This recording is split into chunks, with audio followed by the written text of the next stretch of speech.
for the naked desire that promises to shelter a lovesick fool,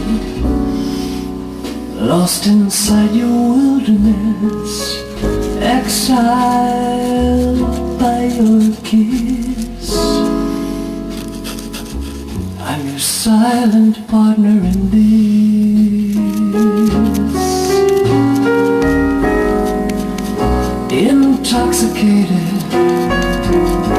on the violence of this fire, feeding the greed that burns my fingertips, suffocated on the sweetest brutality and the warmth and breath and the whispers of a liar.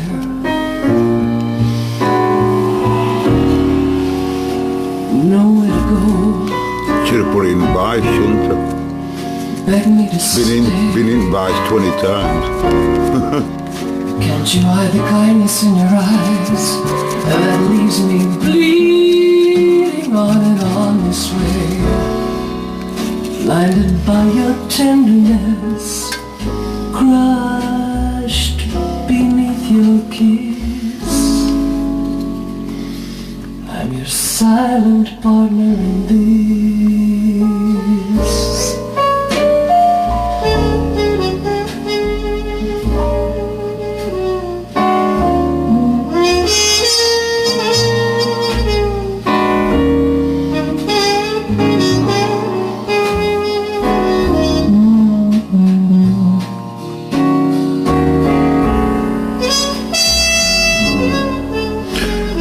Yeah, it could be a lot better, couldn't it? But, you know, if I were doing this again, folks, I wouldn't do it like this. Would it you, Sean number 2? I'll have to call you Sean number 2 that wrote in. Perhaps etching it. That'd be a brilliant idea, I reckon. This is number 1 time I've ever used this for this type of stuff, but I really do believe that with practice you could make that a lot better than that. But it's not bad for the first attempt, is it really?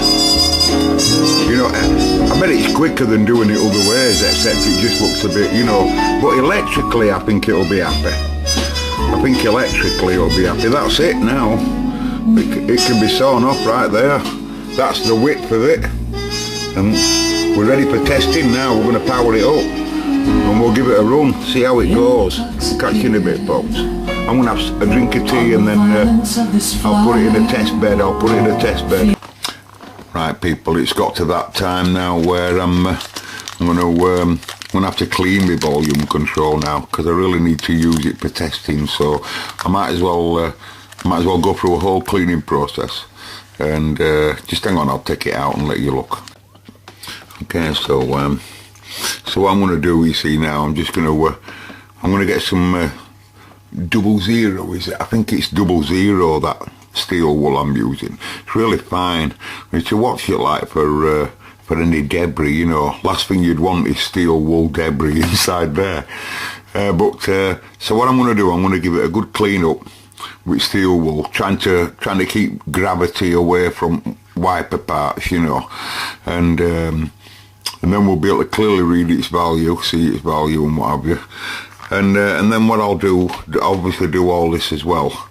I need to, in my opinion, you know, you see, if you look at the previous wiring in all of this, what you'll notice is that the only screen cables that were used was the one that's physically connected to the grids, and that's the the AF input at one end more or less, and the AF output, as we saw earlier on in diagram there. So that's why they have to keep them screened. But in my opinion, they then went on to allow the balance control to be totally unscreened, and same for the tone. Totally illegal in my opinion. Totally illegal. It's got to be. It's just so we're going to be using screen cable for the whole business. Otherwise, there's just no point in going to trouble to do all this ground plane. Anyway, I don't have to clean the tone control now, and I don't have to clean the balance control. It's just that while I'm going to put screen cable to these again, we might as well just clean it while we're there. So, and then afterwards I'll come up with me what they call it, isopropyl, and I'll give the wiper track there a really good clean. Okay. I must say by the way, I used switch cleaner for the switch and not that other acetone or whatever I use there. I don't know why I said that. Hey, I'll just tell you this, folks, on the reassembly of the volume control, that rate made me laugh. I noticed when I were pulling it apart, it was slightly offset. Let me just explain what I mean. This is the top part. I don't want to disturb it because I've set them up now. But this is the top part that's, you know, or should I say the bottom part. And that obviously that meets up to, you know, to drive it. Now the funny thing is, you notice out centre slightly offset, and the outer side on centre is wider, and that's because that obviously is the wiper, but it needs to be pulled inwards all the time. So this is spring loaded, really. So you got to put it in and then slot it that way up to them jaws, you know what I mean? It's really not like the norm. And then that centre part there keeps that wiper, if you like, pressed up, theoretically keeping that wiper, you know, the other side of wiper pressed inwards like that. And that one gets same effect when it meets up to its mate. So when that meets up to there, he gets pressed in as well. Clever idea. Why were it screeching? Mind you, give it a good screech. I'll give it a really good clean anyway, so. Feels a lot nicer now, folks, but you'll notice I haven't really get back on a right good clean yet, and that's because I left wires on there. I just want to do some testing. I'm eager, you know, so, and I took the wires off there, you see, so I'll just, I'll clean that another day, but it definitely feels a lot better now. It didn't really feel grubby before, you know, it felt okay, but it feels nice now. The tracking together of the wipers. Okay, let's move on. Now I'm really lucky, folks, on this part of the video because I know the answer. I know the answer, and I know some of the equations. I'll show you in more detail in a minute, right? I can show you in more detail now if I just be careful where I touch. The elbow there, that's okay, that's safe. Right, I can show you now, but it's just started at the very beginning at the test stages. Yes, I had it on test earlier, and let me show you first of all what I had to do. Right, now I get study up for the power up. The reason why I wasn't very happy with my reverse engineering video, I don't know whether you noticed, but I'm not happy with that, and because I could have explained it better. What I didn't explain is what this resistor was for here. Well, this resistor is driving nearly the whole circuit, and that's what I didn't explain, and this is why I have to explain this now, because then you'll realise why I've had to power her up in a different manner to what you'd probably expect. You probably expect that I'd come along with its normal Pi power supply, which I've made over there. Look, can you see? I made a test one, that's just a test one, you know. And the last time, if you remember John in States, it were humming a bit. Do you remember that? Excuse me. That's not the issue, folks. It's something we need to look at later, whether I've got something wrong or it was too close, or whether it were AC getting in from heaters because I'd wrapped wires round, if you remember in that video. Whatever. That's not the point. The point is if you remember at the beginning, I told you that we'd have a problem with this 15K because it were running 2 preamps, and then if I build a mono version, the voltage coming down this supply for anode here would be wrong. Well, it was just so easy to just build both of the versions at the same time. Right, so that's why I did that. You know, I'll show you it in better. Well, you've seen it, haven't you? But that's the reason why I did that. I just thought it'd be easy. We're already there, so I just built it, right? But then when I thought about the powering it up, the voltage coming along here, you see, what you've got to understand, at that end, you know, where you can look at it like this power supply here, mains comes in, then gets rectifier here, right? And then there's only one DC comes out, just one. That one DC comes out, and in this case, it went to capacitor to a cat 350 volt at 50 UF or something to deck, and then the positive red come out and goes into here. That's the positive red, right? So if I were to connect a yellow up, for example, obviously at that end, there'd be no coming here because there's no transformer in our circuit. We're only running the preamp. Now, in other words, there'd be nothing on that, theoretically, logically, there'd be nothing on that orange wire. And the old voltage characteristics of it being passing through centre at transformer, positive, right? And then this wire here coming off of one end, this orange, comes up through that resistor and goes directly then to the other capacitor that's in there, and then the positive comes back, it's on the same lead, and then, like I say, feed the grid 2, then carries on to feed all this supply. But by that time, the voltage has been changed quite considerably, right? So the best, and we're not putting a transformer in here because we're just going to look at the preamp. So now you understand that, right? And now you understand why it was important to wake it up on a power supply that I've made for the job. This one's from my 3-valve Wonder, but I'm not using it right now. So I said, hey, is it okay if I alter your wiring slightly for testing purposes for me EL84? It says, fine, do as you will. You are the cobraman, you're the up and coming valve man. I said, thank you. So you can see here, lads, ladies and gents, I've got a negative, positive and negative coming in from me recce, and goes into cap. That black's just giving cap a negative, and I'm just taking positive and negative out. They might be the same colour, but one of them's a ground and one of them's just a positive. And he goes then, he don't connect into that resistor, but now he connects there. So all of that lot's gone, of course. So now I'm just putting positive straight there. Because you see, I'll be running my amplifier just like you always run the professional amplifiers, pre and power amp. There's 3 main types of amps, folk. You've got your preamp and power amp, or an integrated amp, or a hybrid amp, right? Now, whether it be valve or transistors, the same applies. It's either a pre and power amp, an integrated amp, where the pre-amplifier and the power amp are together as one on the same chassis. That's an integrated amp.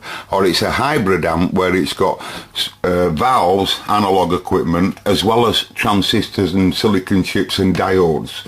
That's your hybrid types, right? That might use a combination of valves, tubes and trannies. Well, this is obviously a fully tube analog animal, including PSU, which is different to my mate's Primer Luma. Are you with me? We've got to try and keep to the analog here. So I want to use a recce. I might not use one of them. I might use a right big fancy recce me. I might use a rectifier like one of them right old rectifiers that look right nice. You know, you've seen the type. Anyway, so that's the point, right? So and also I don't like the idea of this using you know there's 2 amplifiers in the ECC83, but one has to be used for left and one has to be used for right in this case. It's nice for tidiness, I grant you, but I will be building a better preamp once I get it all rolling. But first of all, let's see what the results are. So let me show you what's going on and how the test bed is set up using downstairs scope. So this fella's going to come in. They're all been brought there for a reason, by the way, which in future you will see. Right, so mains comes out, put my audio genny on, with no audio coming out. So my audio generator is producing a tone now at 1K, an annoying duh, but there's no coming out of it, right? Can we have this oscilloscope on, please? Variable path, right, so hold on, a bit more to put on here. Right, he's shown, and he's showing us that there were 2 volts in power supply right now. Right, what's going on then? blue, that's Sean. I want to see what's going to anodes. That was something else. Right, well, I put my specs on. They're not my, they're my workshop glasses. It's a done thing. Right, so now, folks, I'm just going to I'm going to go now directly to anode. That'll be anode on that'll be anode 1. Right, so in other words, now I've just told Sean's meter now to look at exactly what's coming in there. Sorry, there. Right, on that, at one end of that 15k. Sorry, I am not. I've now on purpose clicked me voltmeter Sean now directly to the anode, right? And this other meter here, this fella, he's going to read what's coming in on the positive here. Okay, so he's going to read the red positive. I'll just see whether that's right, because I've been moving around, folks, you see. So big red one. Yeah. So this green cable here, he's going to read what comes in from this capacitor, basically, right? So he is theoretically is going to read the positive there as it comes into cap, gets charged up, and then it'll come back in and feed the input supply, which is that 15k, right? And he'll step all the voltages down, as I showed before, for the anode supply. This scope now, he's connected directly to the to what would feed the power amps, the EL84s. In other words, he's looking at pre and power amp left and right channel. Top one's left, bottom one is right. The audio input coming from here will come down this cable, and it'll go straight into here. Now you'll see there's only one screened input that I've give it at the volume control, but you'll notice I've ganged them together. Now that's because that way, if I were to gang the inputs like I have there, we get one monotone coming down, as you know, and then obviously once it goes in there, the volume control splits that up into two, and both of the outputs come in and go straight to the grid, as close as we can to the grid, using their screened cables. But you'll see that they go straight to grid, and there's a bit of it. I've allowed an earth tag from each one of them. Can you see them? Right, I'll show you them when I turn it round. So basically now, what we've got now is we will have the 1 kilohertz tone going straight into left and right inputs. It's like your CD player, but going straight in, right? Why aren't you on? He is on. Right, and now what E's there for is to show you the amplification difference between as we scope around in the future. So we'll be able to look at the amplitude of the input, and it will immediately, once I get my AF load sorted out, be able to look at the trace and watch it get distorted and blah blah blah, and it's for something in the future for secret. So all the wires are as follows. This is pin 9's common, and my 2 heaters are decked. As you know, pins 4 and 5 are grounded. So that's the reason why I wanted this pin 9 as close, and so I didn't have to have it right over there and bring it, you know, I can just have it coming off at one end and trying to keep him out at where he's the only AC one. In future I may go ferrite beads and stuff like that, you know, around him to try and tidy the supply up before he gets into here, because I want the pre and power amp away from each other and the power supply in a different box. Right, so because that's what you do, it's called good behaviour, if you know what I mean. So there's my inputs, you can see now. I've got my outputs going up there, and without further ado, we'll give it some heater supply. Should run at 6.3 300 millivolts, and then it's probably come down a little bit.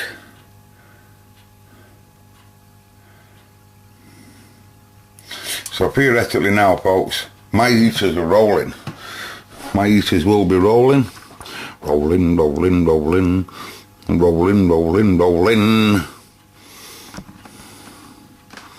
You can't see my heaters rolling. Bum, bum, bum, bum, bum, rolling, rolling, rolling. Wish I could just turn the lights down a bit. Just move them out of the way, Fred.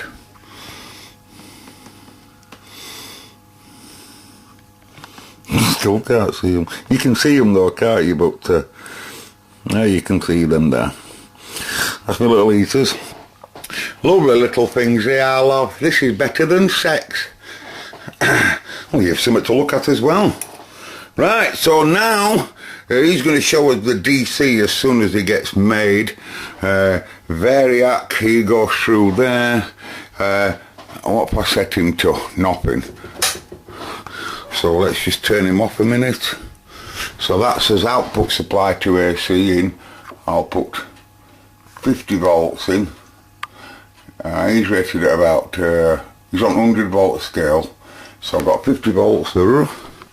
I expect it'll, my current is at Q5. Now then, there's no input being made because I've got the audio gen down. But I'm watching me volts go down there. You can see that's just what I want to see. And now we'll just have to wait now for my mate Sean to start making something. And one thing I was surprised, I've been looking at internet by the way and working out, one thing you need to do before you set a test bed up for anything, in my opinion, is look at the characteristics of the tube, of what he wants. Now I know, I can tell you that on the anode, why aren't you doing out, Sean? On the anode, right, it wants no less than 100 volts to work efficiently. And why aren't you doing out, Sean? Oh, you're supposed to be reading voltage, aren't you? Not doing that. Give it a bit more then. Okay. I've got 100 volts, so sorry. Yeah, that's okay. Just leave it like that a minute. Well, I forgot what my trailer for now. Oh, she's off now, look. It's all down to the rectifier, needs enough titty to get going. Now come down now, you've got going, because I saw you're happy at 80. Anyway, the anodes, right, just let me just look at stuff.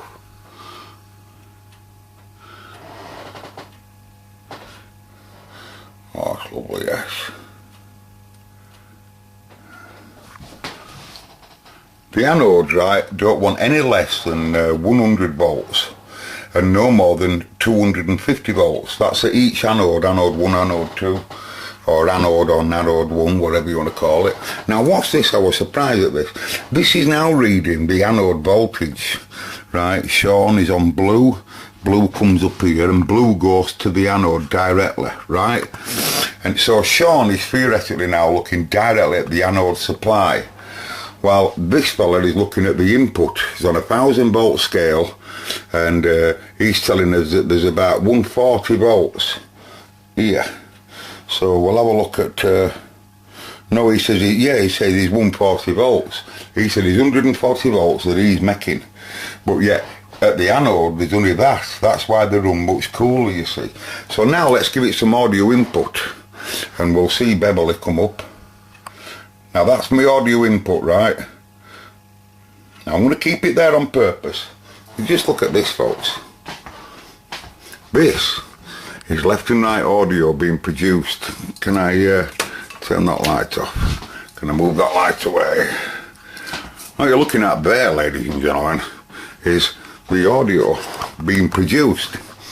Now then, you heard me say a minute ago that the EWC83, because that's what that is, right, is supposed to have an anode voltage of anywhere between 100 volts and 250. Go look it up, you'll see it on websites.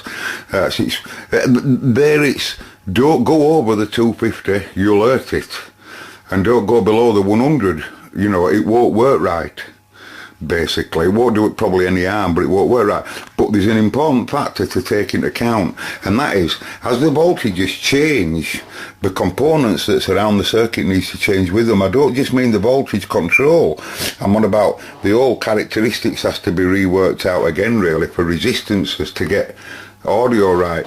And now then, so I hope that's helped you, right? But I can assure you, right, that's calibrated. These two guys are calibrated to each other regarding amplitude. And you can clearly see there the amplitude difference. But one thing you might notice is that even though I've ganged my inputs together, this fella there at the bottom is ever so slightly smaller in amplitude than the top one. And basically what that's saying is one of the amplifiers is more efficient than the other, or working better than the other. But you can clearly see that the beautiful traces, the beautiful, let me just lower them down a bit. And we'll put the amp through a bit of paces. I'll zoom up onto the scope and I'll give the amp more input, which in effect will make it produce much more output. You see it rapidly coming up. So we're really working it.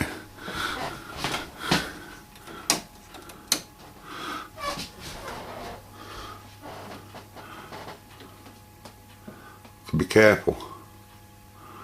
Yeah, what am I on there? Yeah. I've really got scope right turned fully down. I don't know, look at that. That channel is fully down, it won't go any further down, and so is that one. They're fully down. How about that? That's amazing. But they are 100 times, I think it's 100 times. Chuffed with that, folks, I am. Now then, the what they call it, the amplification factor and all of that can all be worked out in future. But you know the gain difference. Like I said, I gang my inputs together.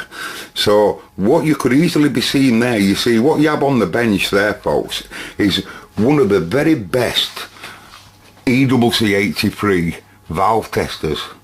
Because immediately what you're looking at on that scope there is the amplitude difference of the mono version coming in to the two, in my case because they gang together, the two amplifiers seeing that input and then amplifying it on a grand scale, as you can see, as clean as a whistle I might like to add. I am over the moon with how clean it is. And the characteristics of current demand is amazing. They're absolutely, honestly, it's amazing, folks. And I'll show you all that in the next videos and what have you, because I'm going to quickly get on to PAs. I'm going to build two PAs, you know, I'm going to build two mono versions. And I'm going to make it like that, you know. I'm going to make an EL84 mono power amp and another EL84 mono power amp. And then we'll just couple them all up together. And then when I come to wire it all in, it'll be, you know, but at this state, as I am, folks, you can do so much stuff, you know. You can,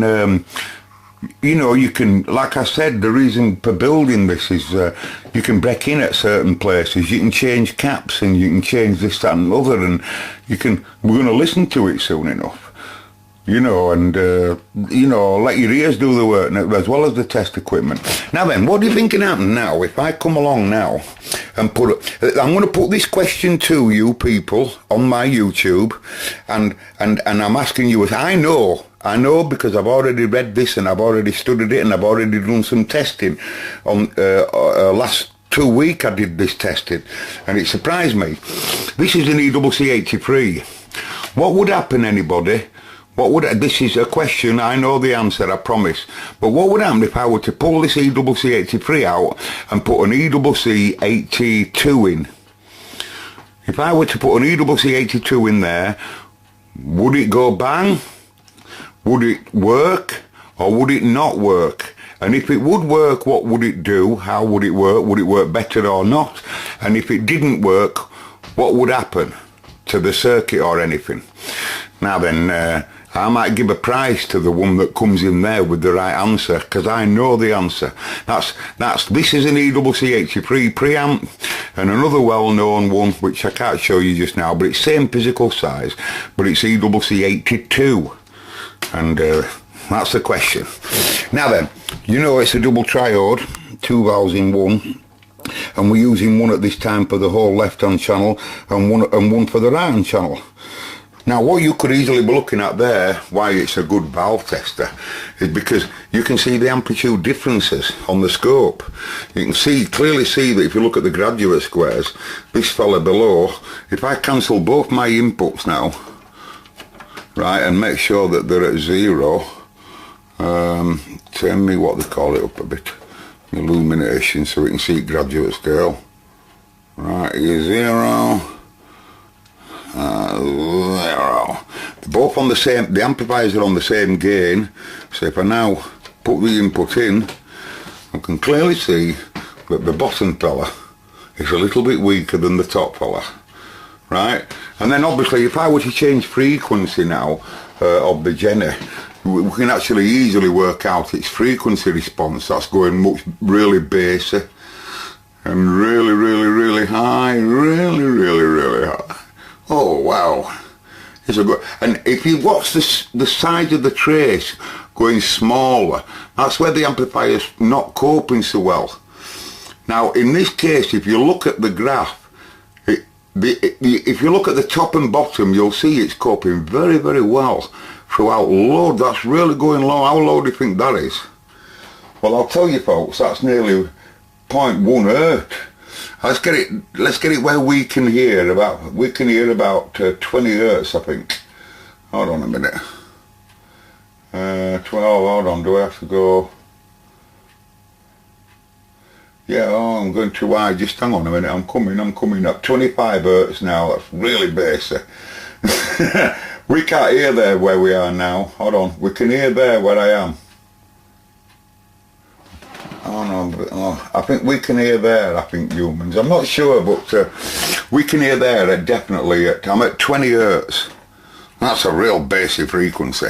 And you can see it can hear it, you know, and it can even go lower. Now if you look at the size of the trace, top and bottom, you can see it's doing very well.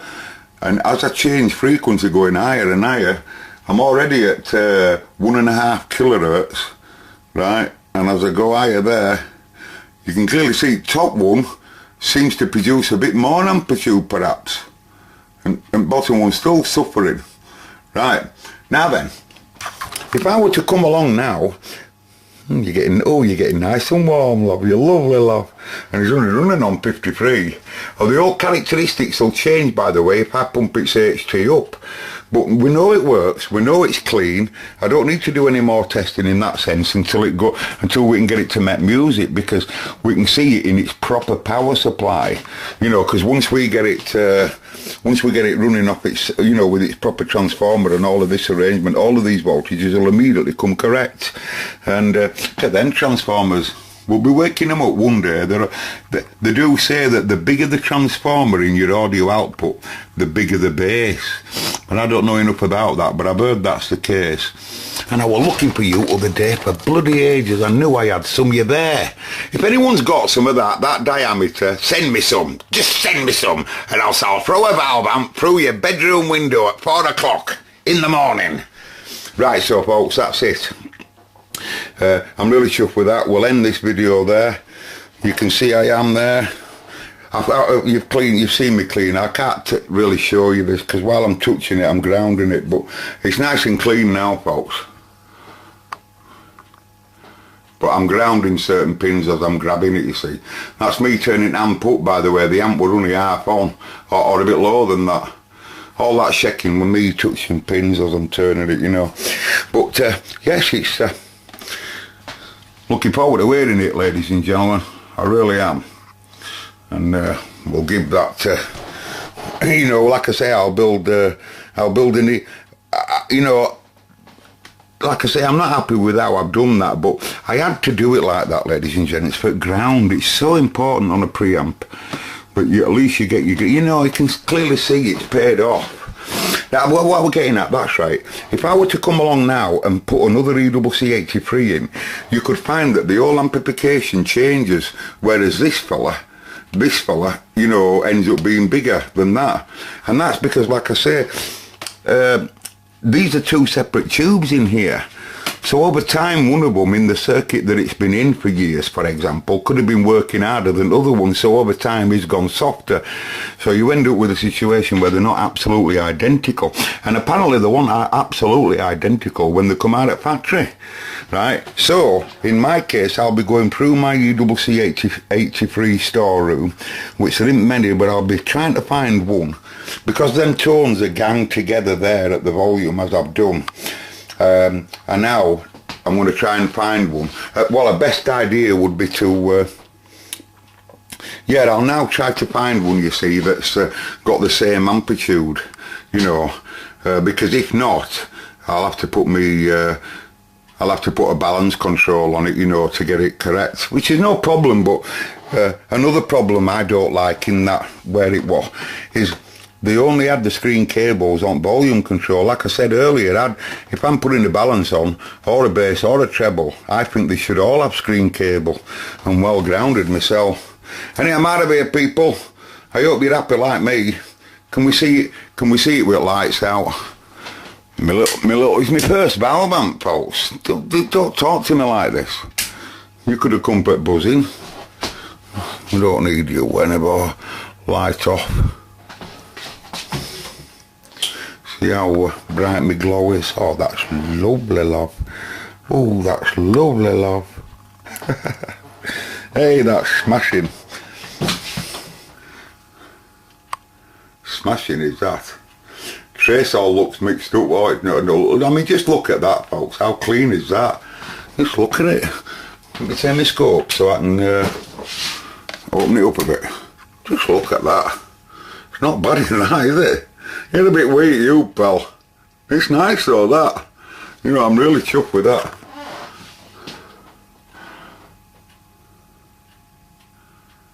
Oh, it's beautiful, that. Telling you. I'm happy with that, folks. It's made my day. What time are we on, by the way? It's Sunday evening, and a cup of tea, and I think it'll be what, before off bedtime. Aye. I'm happy with that, folks. All the best. That were at 1300, by the way, 1.3k. Catch you later, everybody. Input. Output is in though, because I put some gain on. And I need to show you this, folks, just before I go. I'm sorry for babbling, but this is really surprised me. Right, I'm going to keep on the scope now, right, while I drop the titty off. Mains off. Now mains is off now. Turn Sean's light on. Right, so mains is off now, and that's keep going down. And you just watch this. That's coming out of the output of the tube, by the way, so it's showing you it's still amplifying. It's still amplifying. All the time while you see that trace there, folks, it is amplifying. It'll just get so weak and weak and weak until it'll just collapse. But the voltage is on 18 volts, and you can clearly see there, that's what I'm saying, it's still amplifying. Look, 15 volts. And it's still amplifying. Right, 14 volt. This is at the anode, remember. 13 volts at the anode. And you just watch, I'm telling you, it's amazing. I never knew that they were so efficient. They're amazing. 10 volts at the anode. I'm not joking, folks. The heater's still on, by the way, for the test. I left the heater on, 9 volts. Right? 8 volts nearly. 7 volts, taking some time to discharge. There it goes. Scope says I'm struggling to see signals now, and I'm at 6.8 volts. 6.8 volts. And it's just falling away. That's the charge that's in the cap, you see. So that's the reservoir. That's the input still coming in, just same. Look at that, it's at 5 volts, it's at the same. Look, it's still trying, Little 83, a little 83 wants to make some music tomorrow, or very soon. Goodbye, folks, all the best.